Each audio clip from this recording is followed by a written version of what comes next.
दोस्तों, एक व्यक्ति जो पेशे से डॉक्टर होता है और वो इतने सहज स्वभाव का होता है, जहाँ भी जाता वहाँ पर वो गरीबों की मदद किया करता, आवारा कुत्तों की मदद किया करता, जो गाय घूम रही होती हैं उनकी मदद किया करता। जिस भी हॉस्पिटल में जाता वहाँ पर वो ज़्यादा दिन टिक नहीं पाता, क्योंकि वो हर गरीब की मदद किया करता, चाहे उसके लिए उसे हॉस्पिटल के मालिक से भी क्यों ना भिड़ना पड़ जाए। दोस्तों, इसी तरह से वो बार बार हॉस्पिटल बदलता रहता है। और एक दिन का वाक़या होता है, जब एक हॉस्पिटल के अंदर इंटरव्यू चल रहे होते हैं तो वहाँ पर ये डॉक्टर साहब पहुँच जाते हैं। और जब इंटरव्यू का इनका नंबर आता है तो सामने बैठी महिला को देखते हैं, देखकर वहाँ से वापस चलने लगते हैं। दोस्तों, वो महिला इनको रोकती है और इनसे कहती है कि आप ऐसे कैसे वापस जा रहे हो, आप तो बिना इंटरव्यू दिए वापस जा रहे हो। तो यहाँ पर वो व्यक्ति कहने लगता है कि मैं यहाँ पर काम नहीं कर सकता। दोस्तों, जो सामने महिला होती है वो कोई और नहीं होती, इसकी तलाकशुदा पत्नी होती है। दोनों का तलाक किस वजह से हुआ था और आगे इस कहानी में क्या बड़ा मोड़ आता है, अगर आप भी पूरी कहानी के बारे में जानना चाहते हैं तो वीडियो को जरा सा भी स्किप ना करें। दोस्तों, लास्ट तक वीडियो को ज़रूर देखिएगा। दोस्तों, आगे बढ़ने से पहले हमारी वही रिक्वेस्ट की, जो हमारे चैनल के साथ नए हैं कृपया करके चैनल को फॉलो कर लीजिए, बेल आइकन को ज़रूर प्रेस करिए। नमस्कार, जय हिंद। आप देख रहे हैं APH न्यूज़ राहुल रावत के साथ। तो दोस्त हैं यहाँ पर डॉक्टर राजेश, जो बहुत ही अच्छे स्वभाव के हुआ करते हैं। दोस्तों, उनके लिए घर वाले एक लड़की देख लेते हैं, वो भी पेशे से डॉक्टरी होती है, उसका नाम संगीता होता है। उसके साथ उसकी शादी हो जाती है। दोस्तों, शादी होने के बाद ये ठीक ठाक तरीके से रहने लगते हैं। लगभग 1 साल का समय बीतता है और 1 साल के बाद इनको एक बच्चा हो जाता है। दोस्तों, इनका बेटा धीरे धीरे बड़ा होने लगता है और अब इनमें आपस में तकरार होने लगती है। जो पत्नी होती है वो अपने पति के रवैयों से बहुत ज़्यादा परेशान होती है, क्योंकि जो इसका पति होता है वो अपनी जो तनख्वाह होती है कई बार उसको पूरी की पूरी लोगों के ऊपर खर्च कर दिया करता। कई बार वो जो पशु होते हैं आवारे, उनके ऊपर खर्च कर दिया करता, कई बार आवारा कुत्तों के ऊपर खर्च कर दिया करता। दोस्तों, वो इस तरह का धर्मात्मा आदमी होता है, हर जगह अपने पैसे को खर्च कर दिया करता है। पत्नी बार बार उसे मना करती है और उससे कहती है कि तुम अपने बेटे के बारे में भी कुछ भी नहीं सोचते, तुम तो अपनी पूरी तनख्वाह इसी तरह लोगों के ऊपर लुटा देते हो। जो भी आता है आपसे ज़रा थोड़ी सी मदद मांग ले, आप उसकी पूरी मदद कर देते हो, उसका फ्री में इलाज कर देते हो। ऐसे कैसे काम चलेगा। यहाँ पर जो राजेश होता है वो कहने लगता है कि मैं तो इसी तरह से कामकाज करता हूं, मेरा यही रवैया है, परमात्मा मुझे इसी में खुश रखता है। दोस्तों, धीरे धीरे करके 5 साल इनकी शादी को हो जाते हैं। आज इनका बेटा 4 साल का हो जाता है और फिर यहाँ पर पत्नी अपने पति से इस तरह से नाराज़ हो जाती है और नाराज़ होकर वो एक ऐसा फैसला लेती है, अपने पति से अलग हो जाती है। अलग होने के बाद दोनों के पेपर कोर्ट में चले जाते हैं और दोनों का कुछ दिन के बाद तलाक हो जाता है। तलाक होने के बाद संगीता एक संजय नाम के डॉक्टर से बातचीत करने लगती है। जो संजय होता है वो एक हॉस्पिटल का मालिक होता है,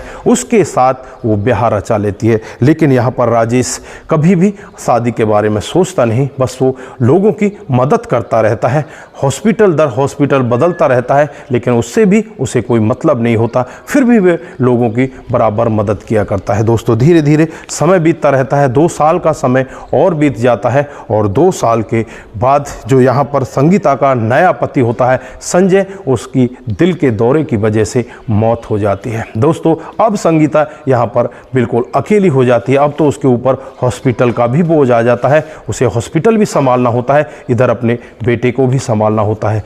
दोस्तों, धीरे धीरे करके इसी तरह से समय बीतता रहता है और लगभग वहाँ पर 10 साल का समय बीत जाता है। अब जो बेटा होता है 16-17 साल का हो जाता है। दोस्तों, अब बेटा भी यहाँ पर थोड़ा थोड़ा अपनी माँ के साथ हाथ बटाने लगता है।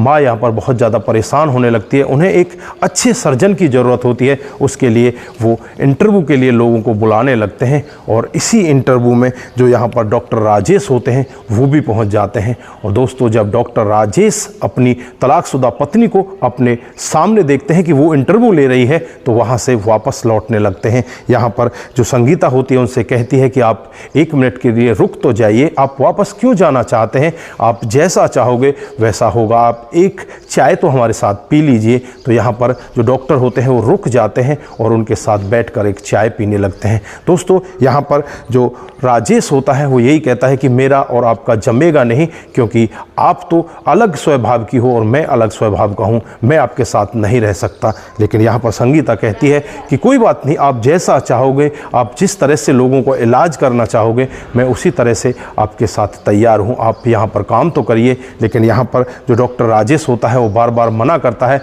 लेकिन यहाँ पर संगीता उसे बार बार मनाने का यत्न करती है तो वो संगीता की बात मान जाता है और हाँ भर देता है और कहने लगता है कि ठीक है, मैं कल से आपके हॉस्पिटल को ज्वाइन कर लूँगा। दोस्तों होता भी कुछ ऐसा ही है। अगले दिन जैसे ही सुबह के 8 बजते हैं, यहाँ पर जो डॉक्टर राजेश होते हैं टाइम के बहुत ज़्यादा पाबंद होते हैं, अपने टाइम के अनुसार ही 8 बजने में 5 मिनट की देरी पर ही हॉस्पिटल में पहुँच जाते हैं। यहाँ पर जो संगीता होती है उसका टाइम 10 बजे के बाद होता है, लेकिन आज वो भी 8 बजे ही तैयार हो जाती है और राजेश की मनपसंद साड़ी पहनकर वहाँ पर पहुँच जाती है और राजेश से गुड मॉर्निंग बोलती है। और जब आपस में एक दूसरे से वो निगाहें मिलाते हैं तो यहाँ पर संगीता उसी साड़ी में होती है जो राजेश को बहुत ज़्यादा पसंद होती है। राजेश उसकी तरफ ज़्यादा ध्यान नहीं देता, वो अपने कामकाज में लग जाता है। उसके बाद यहाँ पर जो संगीता होती है राजेश से कहने लगती है कि आज शाम को आपको मेरे घर पर आना पड़ेगा, वहाँ पर आपको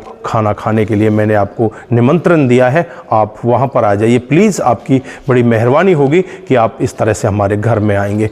यहाँ पर राजेश उसे मना करता है, लेकिन उसे उसके बेटे का वास्ता देती है कि तुम अपने बेटे से नहीं मिलना चाहोगे, तुम्हारा बेटा आज जवान हो रहा है, लगभग वो 17 साल का हो चुका है, क्या तुम उससे नहीं मिलना चाहोगे। तो यहाँ पर जो डॉक्टर राजेश होता है वो भी कह देता है कि ठीक है, मैं तुम्हारे घर पर आता हूँ। दोस्तों उसके बाद शाम को अपनी ड्यूटी पूरी करने के बाद डॉक्टर राजेश संगीता के घर पर पहुँच जाते हैं और संगीता यहाँ पर उनकी तरफ प्यार भरी निगाहों से देखने लगती है। संगीता के मन में यही चल रहा होता है कि मैं अब इसके साथ रहूं, इसके साथ बातचीत करूं और इसके साथ ही अपना जीवन व्यतीत करूं, मैं दोबारा इसके साथ शादी करना चाहती हूं। लेकिन यहाँ पर राजेश के मन में जरा सा भी भाव नहीं होता।